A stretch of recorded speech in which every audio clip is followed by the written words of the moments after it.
Talkie cinemas நேயர்களுக்கு வணக்கம். இது வெற்றிமாறன் அனுராப் கஷ்யப் தயாரிப்பில் பேட் கேர்ள் அப்படின்னு ஒரு படம். அந்த படத்தை வெற்றிமாறனுடைய உதவி இயக்குனர் வர்ஷா இயக்குனராக அறிமுகமாகறாங்க. அவங்களுடைய டெபியூ ஃபில்ம் அது. இந்த டெபியூ ஃபில்முடைய டீசர் வெளியீட்டு விழா, அதன் பிறகு மாட்டனாண்டா வெற்றிமாறன் அப்படின்னு வச்சு செய்கிறதுலேருந்து அந்த படத்திற்காக ஆதரவு தெரிவித்த அத்தனை பேரையும் விமர்சனம் பண்ணுற போர்வையில் காலி பண்ணிகிட்டு இருக்காங்க. படத்தினுடைய டீசர் தான் ரிலீஸ் ஆகிருக்கு. படத்தினுடைய டீசர் வெளியீட்டுக்கு பிறகு நிறைய வன்மமான தாக்குதல்கள், பொதுமக்களுடைய கருத்துக்கள், அது என்ன பிராமண சமூகத்தை சேர்ந்த பெண்ணை மட்டும் இது மாதிரி பண்ணுறீங்க, வேறு பெண்கள்லாம் நீங்கள் எடுக்கக்கூடாதா அப்படி இப்படின்ற மாதிரியான நிறைய கான்ட்ரவர்சிகள் உழவிக்கிட்டு இருக்கு. அது குறித்தான நம்ம பார்வையை விரிவாக பதிவு செய்ய இருக்கிறோம். அதற்கு முன்பாக இந்த தளத்தை இதுவரை சப்ஸ்கிரைப் பண்ணாதவங்க சப்ஸ்கிரைப் பண்ணுங்கள், லைக் கமெண்ட் ஷேர் பண்ணுங்கள். ஸோ விரிவான பார்வைக்கு ஸ்டேட்.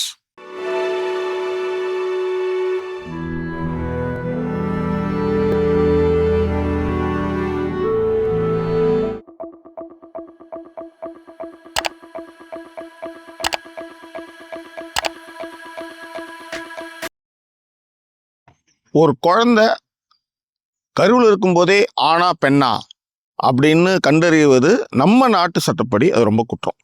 ஓகே, ஸோ இப்போ ஒரு குழந்தை பிறந்ததுக்கப்புறம், அது வளர்ந்ததுக்கப்புறம், அதனுடைய கடந்த கால வரலாற்றை வச்சு ஒரு முடிவுக்கு இந்த குழந்தை நல்ல குழந்தை, இது கெட்ட குழந்தை, I mean good boy bad boy, good girl bad girl, நீங்கள் எப்படி வேணாலும் அதை சொல்லிக்கலாம்.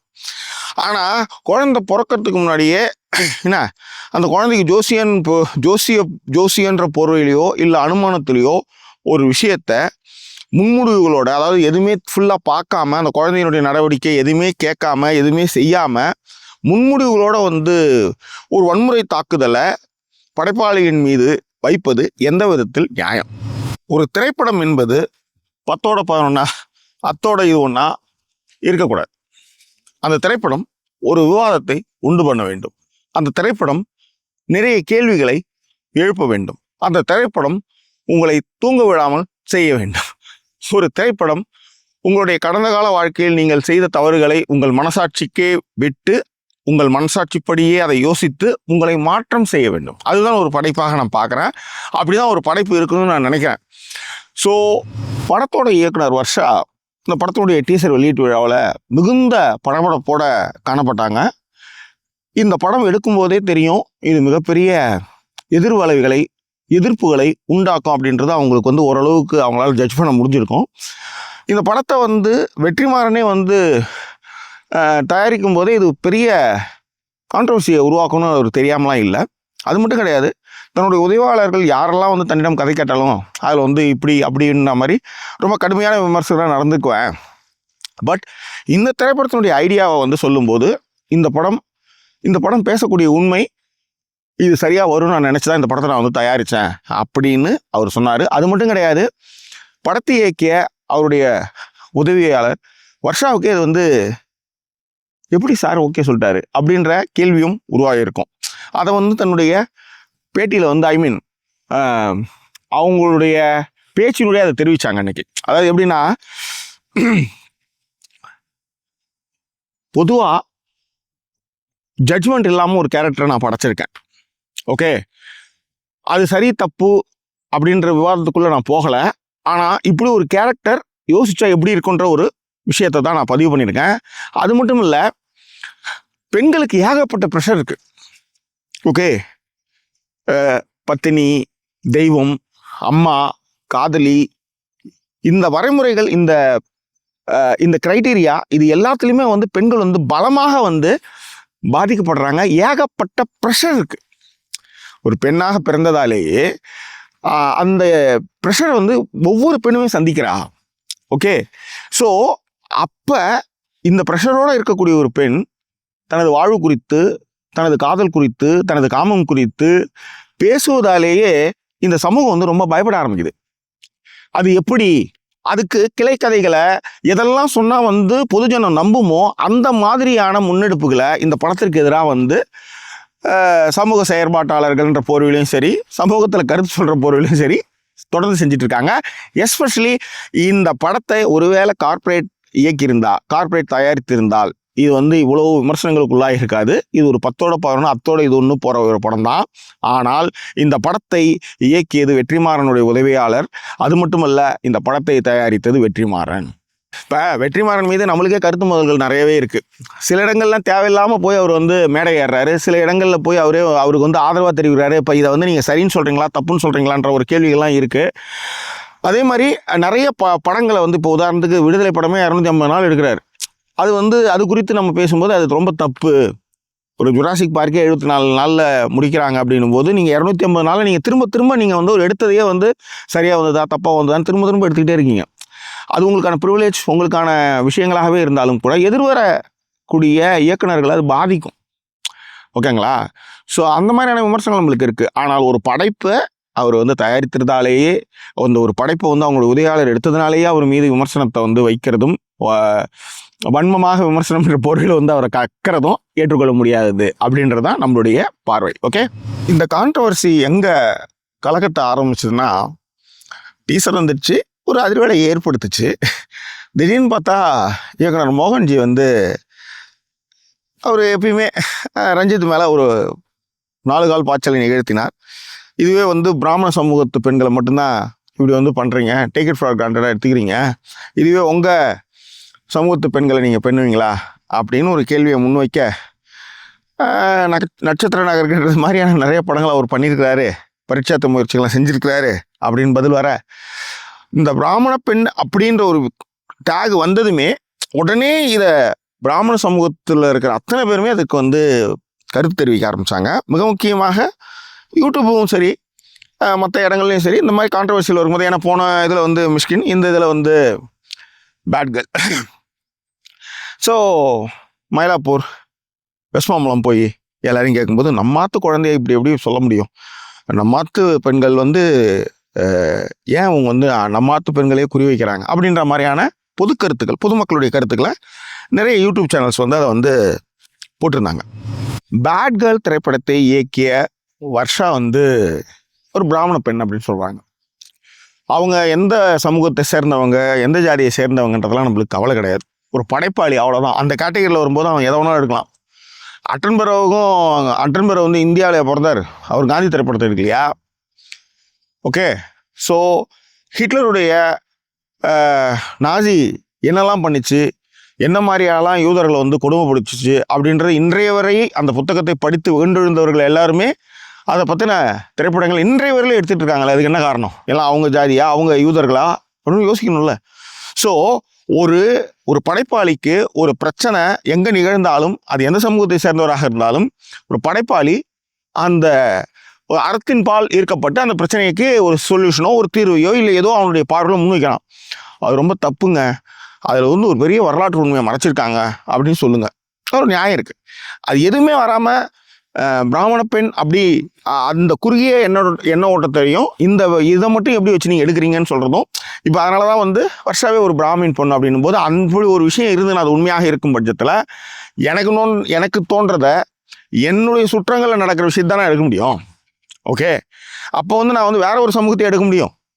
ஸோ இந்த கேள்விகள் முன்வைக்கும் போதே ஒரு ஆமாம்ல அப்படின்ற மாதிரி ஒரு கேள்வி வரும். ஆனால் உற்று நோக்கி உள்ளார ட்ராவல் பண்ணி போகும்போது பார்த்தா அவங்க சமூகத்தை சேர்ந்த விஷயங்களும் அவங்க பார்த்த விஷயங்களும் தான் அவங்க ஒரு படைப்பில் எடுத்துன்னு வர முடியும். எப்பயுமே முதல் படைப்பு வந்து அவங்களுடைய அவங்க பார்த்து, அவங்க ரசித்து, அவங்க மனதில் தைத்த ஒரு விஷயத்தை தான் வந்து முதல் படமாகவே மோஸ்ட்லி எடுப்பாங்க.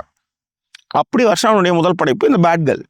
அதில் என்ன பிரச்சனைன்னு எனக்கு தெரியல. சரி, இந்த பிரச்சனை எங்கேருந்து வந்தது, இந்த பிரச்சனை எங்கேருந்து ஆரம்பிச்சது, எதனால் இதெல்லாம் நடந்தது அப்படின்றத கொஞ்சம் பின்னோக்கி போவோமா? நண்பர்களே, வளர்ந்த நாடுகள்லேருந்து வளர்ந்து கொண்டிருக்கிற நாடுகள் வரை இந்த மேல் டாக்ஸிசிட்டியை வந்து கொண்டாடக்கூடிய, மேல் டாக்ஸிக்கை வந்து புனிதப்படுத்தக்கூடிய படங்கள் வந்துக்கிட்டே தான் இருக்குது. ஹாலிவுட்டில் பான் ஆல்டிமம்லேருந்து ஜேம்ஸ் பாண்ட் படங்கள்லேருந்து தமிழில் எல்லா ஹீரோக்களுமே இதை வந்து இன்ஃப்ளூயன்ஸ் பண்ணியிருக்காங்க. இப்போ உதாரணத்துக்கு வந்து எம்ஜிஆராக இருக்கட்டும், ரஜினியாக இருக்கட்டும், விஜயா இருக்கட்டும், இவங்க எல்லாருமே, தனுஷ், எல்லாருமே வந்து சிவகார்த்திகேயன்லேருந்து எல்லாருக்குமே வந்து அந்த மேல் டாக்ஸிசிட்டி, அதாவது மேல் டாக்ஸிக்கை வந்து கொண்டாடக்கூடிய, அதை புனிதப்படுத்தக்கூடிய விஷயமாக நிறைய படங்கள் வந்து பண்ணியிருக்காங்க. ஓகே, ஆனால் நீங்கள் நல்லா கவனிச்சு பாருங்கள் இந்த திரைப்படங்கள். ஏன்னா cinema is the powerful medium, அதில் மாற்றுக்கிறதே கிடையாது. இப்போ ஒரு ஆண் ஒரு பையன் 4 பொண்ணுங்களோட வந்து போனால் வந்து அவன் வந்து ப்ளே பாய் அப்படின்னு நம்ம சொல்லிடுறோம். அவன் விளையாட்டு பையனா அவனுக்கு மாமா 4. இதே வந்து ஒரு பெண் வந்து 4 ஆண்களோட தொடர்பு இருந்தால் அவளுக்கு வந்து பேர் வந்து தேவடியா. யோசிச்சு பாருங்க. அதாவது ஆண் செஞ்சா ப்ளே பாய், பெண் செஞ்சா அது வந்து தேவடியாத்தனத்துக்கு வந்துடுது. ரைட். சரி, இதில் ஒரு நுட்பமான ஒரு விஷயம் இருக்கு. இந்த 4 இந்த ப்ளே பாய் வந்து ஆம்பளோட போய் படுக்கல, எப்படியும் பொம்பளை கூட தானே போய் படுத்தாகணும். அப்போ அவனை ப்ளே பாய்ன்னு சொல்கிற சமூகம் அவன் கூட படுத்த பொண்ணை வந்து தேவடியாவாக்குது. இதை தான் நம்ம வந்து உற்று நோக்கணும். இதில் இருக்கிற பிரச்சனையை வந்து பேசணுன்றது தான் என்னுடைய விஷயம். தமிழில் எனக்கு தெரிஞ்சு அதை உடைச்ச ஒரே இயக்குனர் வந்து மணிரத்னம் தான். அதாவது கெடுத்தவங்க கிட்ட தான் வாழணுன்றதையும், கெடுத்துட்டா செத்துடணுன்றதையும், நம்மளை மீறி நடக்கிற கற்பழிப்புகளோ மற்ற விஷயங்களுக்கோ தமிழ் சமூகம் வந்து தமிழ் சினிமா வந்து எப்படின்னா போனால் செத்துடணுன்ற மாதிரியும், அதுக்கப்புறம் உயிர் இருக்கிறத வேஸ்ட்ன்ற மாதிரி தான் நம்மளுக்கு வந்து பதிய வச்சிட்டு இருந்தது. மணிரத்னம் தான் தன்னுடைய திரைப்படங்களில் ஜெய்சங்கர் வந்து ஸ்ரீவித்யா வந்து சின்ன வயசில் வந்து ஒரு விஷயம் ஒரு ஆக்சிடென்டலாக நடந்த விஷயத்தை ஏற்றுக்கிறதா இருக்கட்டும், அவருடைய சத்திரியனில் வந்து ரயிலில் வன்புணர்வு செய்யப்பட்ட ரேவதியை வந்து விஜயகாந்த் ஏற்றுக்கிறதா இருக்கட்டும், ஒரு காதல் உடஞ்சா இன்னொரு காதல் துவங்கும் அப்படின்றத சோபனா கதாபாத்திரமாக இருக்கட்டும், பானுப்பிரியாவாக இருக்கட்டும், அதை வந்து நார்மலைஸ் பண்ணுற விஷயங்களாக இருக்கட்டும். அது மட்டும் கிடையாது, எல்லாத்தோட ரொம்ப முக்கியமான விஷயம், ஒரு விலை மாத பெண்ணை, அந்த பெண்ணை வந்து ஒரு நாயகன் வந்து ஹீரோ வந்து அதை கல்யாணம் பண்ணிக்கிறான் அப்படின்ற ஒரு விஷயத்தையும் நார்மலைஸ் பண்ண ஒரு இயக்குனர் யாருன்னு பார்த்தீங்கன்னா, எனக்கு தெரிஞ்சு ஈவன் பாலச்சந்திரன்லேருந்து நிறைய பேர் அதை ட்ரை பண்ணாங்க, எவ்வளோ பேர் பண்ணியிருக்கான். ஆனால் தொடர்ந்து தன்னுடைய திரைப்பட கதாபாத்திரங்கள் மூலமாக அதை நார்மலைஸ் பண்ணவர் வந்து யாருன்னா மணிரத்னம் தான். Okay, right. இப்போ இந்த திரைப்படத்தின் மீது வந்து உங்களுக்கு வந்து கான்ட்ரவர்சியே இல்லையா அப்படின்னா இருக்கு. என்ன இருக்குன்னா பார்த்தீங்கன்னா, அந்த பொண்ணு வந்து நிறைய இடங்கள்ல வந்து ஒரு இன்ஃபீரியாரிட்டி காம்ப்ளெக்ஸ்லேயே பருவெலாம் இருக்குது. அந்த இன்ஃபீரியாரிட்டி காம்ப்ளெக்ஸில் அந்த ஏஜில் இருக்கிற பெண்கள் வந்து எளிமையாக வந்து ஒரு பாய் ஃப்ரெண்டையோ மற்ற விஷயங்களையோ கேர் பண்ணி அப்படி போகும்போது தனக்கு இல்லைன்னும் போது சில பெண்கள் எடுக்கக்கூடிய முடிவுகள், இப்போ லெஸ்பியன்லேருந்து நிறைய விஷயங்களுக்கு வந்து அந்த காரணங்களை தேடி போனீங்கன்னா அவங்க வந்து தனிமையாக இருப்பாங்க. அவங்களுக்கு ஆதரவாக யாராவது ஒருத்தவங்க ரொம்ப பக்கத்தில் வந்து நிற்பாங்க, ரொம்ப முக்கியமான விஷயம் அவங்க கூட இருப்பாங்க. அது வந்து லெஸ்பியனாக மாறும். அதே தான் ஆணுக்கும். ஒரு பாலினராக மாறுறதுக்கான காரணங்கள் ஒன்று உள்ளாரே இருக்கும், இன்னொன்று அந்த மாதிரியான உடைந்து போன நேரத்தில் வந்து கிட்ட நிற்கும் போது அந்த நட்பு இறுக்கமாகும். அது அடுத்தடுத்த கட்டங்களுக்கு போகும்னு வச்சுக்காங்களேன். இதெல்லாம் வந்து இதில் வந்து இந்த தீசி சொல்ல நடந்தீங்கன்னா நிறைய போகலாம். இப்போ இந்த படத்தை பொறுத்தவரையிலையும் அந்த பொண்ணு வந்து இப்போ ஹலிதா கூட சொல்லியிருந்தாங்க, இவங்க புதிய தலைமுறையில் பேட்டியில் கூட சொல்லியிருந்தாங்க, தற்கொலை பண்ணிப்பன் மிரட்டுறது வந்து ட்ரெய்லரில் தவிர்த்துருக்கலாம். இதுதான் விமர்சனம். ஏன்னா ஒரு விஷயம் எனக்கு நடக்கலைன்னா ஒரு டீனேஜ் பொண்ணு தற்கொலை பண்ணிக்குவான்னு மிரட்டி சாதிக்கிறா அப்படின்ற மாதிரி வச்சது வந்து ரொம்ப ரொம்ப தப்பான ஒரு விஷயம். இதுதான் பார்வை, இதுதான் கரெக்டு. பட்டு ட்ரெய்லரில் தவிர்க்கலாம், ஆனால் படத்தில் அதை காட்சிப்படுத்தலாம்.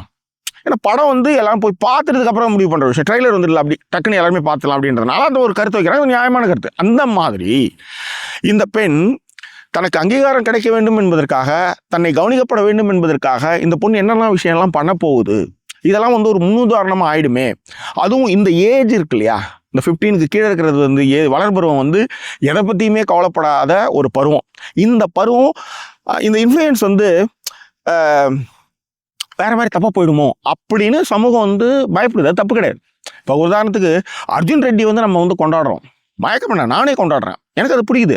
ஆக இப்படி ஒரு மேல் டாக்ஸிக்கை வந்து கொண்டாடுற படங்களை வந்து நம்மளுக்கு வந்து ஈஸியாக வந்து கனெக்ட் ஆகிக்கிறோம், பிடிக்குது. நம்மளுக்குள்ள உள்ளுணர்வில் நம்ம சப்கான்ஷியஸ் மைண்டில் நம்ம ஒரு ஆல்ஃபா மேலாவோ இல்லை ஏதோ ஒரு கர்மமாவோ நம்ம இருக்கிறோம். ஆனால் ஒரு பெண் அந்த மாதிரியாக ஒரு டாக்ஸிசிட்டியை வெளிப்படுத்துகிறா. அது எப்படி நம்ம சொல்கிறோம்னா திமிர் பிடிச்சவ, எதிர்த்து பேசினாலே திமிர் பிடிச்சவ, அடங்கா பிடாரி. உடனே அவளுடைய உடையை வச்சு அவளை வந்து நம்ம வந்து அவளுக்கு வந்து வகுப்படுகிறோம். சாமி அதாவது இவங்களை பொறுத்தவரை இந்த நடுத்தர வயது பெண்கள், நடுத்தர ஃபேமிலிஸ், மிடில் கிளாஸ் ஃபேமிலிஸ், இவங்க எல்லாமே வந்து கடவுளுக்கும் ஒழுக்கத்திற்கும் கட்டுப்பட்டவர்கள்.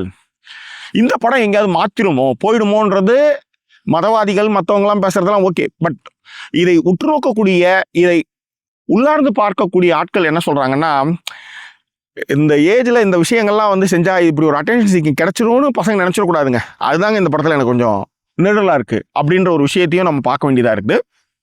அதையும் நான் பார்க்குறேன். அந்த ஒரு பார்வையும் இதில் உண்டு கண்டிப்பாக இருக்குது. எனிவே நான் முன்னாடியே சொன்னது தான், படம் வந்ததுக்கு பிறகு தான் அதை பற்றி கண்டிப்பாக பேசலாம். அது மாற்றுக்கருத்து இருந்தால் கழுவி ஊற்றுறதுல எந்த ஆட்சேபமும் இல்லை. வரத்துக்கு முன்னாடியே வந்து இவங்க எடுக்கக்கூடாது, அவங்க எடுக்கக்கூடாது, அதை எடுக்கக்கூடாது, இதை எடுக்கக்கூடாதுன்னு சொல்கிறதும். அதே மாதிரி உங்கள் பொம்பளை குழந்தைங்களாம் அப்படி பண்ண முடியுமா? இப்படி ஒரு எச்சத்தனமான கேள்வி தான் எல்லாமே கேட்டுட்ருக்கானுங்க. ஆனால் இதை உன் பையனாக இருந்தால் பண்ண விட்டுடுவியான்னு அவனும் கேட்கவே இல்லை. அவன் சிகரெட் பிடிக்கலாம், தம் அடிக்கலாம், என்ன ஒன்றாலும் பண்ணலாம். அந்த கேள்வி மேலே அந்த பசங்க பக்கம் திருப்பவே மாட்டானுங்க. உன் பொண்ணாக இருந்தால் இப்படி செஞ்சிருவியா? உன் பொண்ணாக இருந்தால் இப்படி பண்ண வச்சிருவியா? உன் பொண்டாட்டியாக இருந்தால் இப்படி செய்ய வச்சிருவியா? அப்படின்னு தான் அந்த கேள்விகள் வருதுன்னு வச்சுக்காங்களேன். ஆண் பெண் ஒரு கட்டுப்பாடு ஒரு விஷயம் வருதுன்னா அது 2 பேருக்குமே பொதுவானது, 2 பாலினத்துக்குமே பொதுவானதுன்னு தான் என்னுடைய ஐடியாலஜி. ஓகேவா? அது வந்து ஆம்பளையாக இந்த கட்டுப்பாடு ஆம்பளைக்கு இருக்கணும், பொம்பளைக்கு இருக்கணும். அது என்ன பொம்பளைக்கு மட்டும்? அது என்ன ஆம்பளைனா ப்ளே பாய், பொம்பளைனா தேவடியா? What is this nonsense? ஆண் என்றால் ஆண் செய்வது எல்லாமே ப்ளே பாய் லிஸ்ட்லையும், பெண் செய்யும்போது தேவடியாத்தனத்துலையும் போய் சேர்றது தான் நம்மளால் ஏற்றுக்க முடியலன்றதும், அதற்காகத்தான் இந்த வீடியோன்றதும். இது குறித்தான உங்கள் கருத்துக்கள் எதுவாக இருந்தாலும் அதை பதிவு பண்ணுங்க. எல்லாத்தோட ரொம்ப முக்கியமான விஷயம் என்னன்னா, பெண்கள் தான் இந்த மாதிரியான ஒரு விஷயத்த தொடர்ந்து கேரி ஓவர் பண்ணிட்டு வராங்க. ஆண்கள் சும்மா அடி போட்டு போயிடுவான். இதை பெண்கள் தான் வந்து தொடர்ந்து இத்தனை தலைமுறைகளுக்கும் அதை கடத்திக்கிட்டு வர்றதுக்கு காரணமே என்னன்னா பெண்கள் தான். ஸோ அங்கேருந்து இந்த விஷயங்களை உடச்சி வெளியே வரணும். அவங்ககிட்ட இருந்து இந்த சிந்தனைகள் வந்து ஒரு தலைமுறைக்கு கடத்தப்பட்டு அந்த தலைமுறையாக மாறி மாறி வந்துகிட்டே இருக்கணும். இதுதான் நம்மளுடைய விஷயம். நிறைய பேசணும்னு நினச்சேன், இன்னும் பேசணும்னு நினச்சேன், ஏதோ வந்தது வரையிலும் பேசியிருக்கிறேன். இது குறித்து உங்களுக்கு சரி வாட் இஸ் த கன்க்ளூஷன்? அது சொல்லணும்ல. கன்க்ளூஷன் வந்து இதுதான். ஆண் செய்கிறத வந்து கொண்டாடக்கூடியது வந்து கொண்டாடுறீங்க. ஏங்க இதை பார்த்து பசங்க கெட்டு போயிடுவாங்கன்னு எனக்கே சொல்லியிருக்கீங்களா? ஆனால் ஒரு பெண் எனும்போது உங்களுக்கு வந்து பயம் வருது. சரி, பெண் எனும்போது ஒரு பயம் என்னன்னா ஒன்றும் இல்லை. பெண்ணுக்கு வந்து சில கட்டுப்பாடுகள் ஏன் வந்து இவங்க சொல்கிறாங்கன்னா அந்த 10 மாதம்ன்றது தான். எங்கேயோ ஏமாந்து ஏதாவது பிள்ளைய கொடுத்து, ஆனால் அதுக்காக நீங்கள் வந்து வெளியவே அனுப்பாமல் அவளுடைய ஃபீலிங்ஸே புரிஞ்சிக்காமல் ஆக்சிடென்ட் நடக்குது.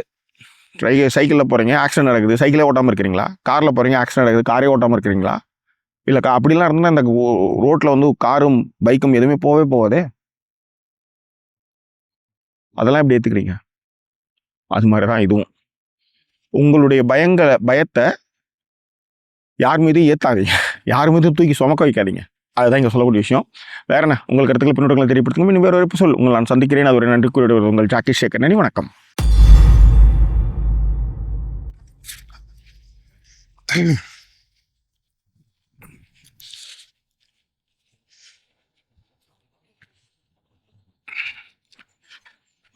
அப்படி ஒரு படைப்பா பார்க்குறேன் இருக்கேன். அதோட நிறுத்திக்கலாம். அது அவள் உடல், அவள் வாழ்க்கை, அவளுடைய என்ன சொல்றது, அவளுடைய இங்கு சமூகத்தில் பதட்ட நிலவாகுது. சாரி, ரொம்ப குளிராக இருக்கா, அதனால் குரல் வந்து இது இதாகுது. தேவையில்லாமல் அல்லது தெரிந்து வெற்றிமாறன் மீது ஏகப்பட்ட கான்ட்ரவர்சியல், வெற்றிமாறன் மீது ஏகப்பட்ட கருத்து மோதல்கள் இருக்கு. பேட் கேர்ள் திரைப்படத்தை இந்த மாதிரி ஒரு 4 பெண்ணோட